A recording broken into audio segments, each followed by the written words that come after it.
esse momento que envolve um dogmatismo político-religioso e o quanto isso tem a ver com uma história que marginaliza o nosso povo negro, uma formação social brasileira pautada no patriarcalismo, na escravidão, mas também em processos de muita resistência. E a gente lembrou o quanto a nossa ancestralidade e a nossa memória são um instrumento para a gente enfrentar essa conjuntura de retrocesso. Por um lado é ruim, né, que os ataques neopentecostais, os ataques obscurantistas estejam crescendo.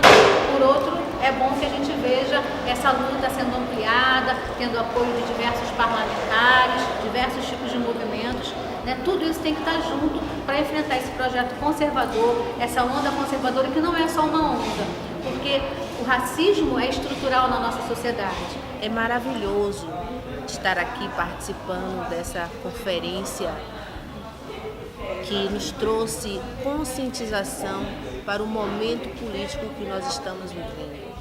Nos trouxe a realidade do negro e da negra que ainda enfrentamos no Brasil.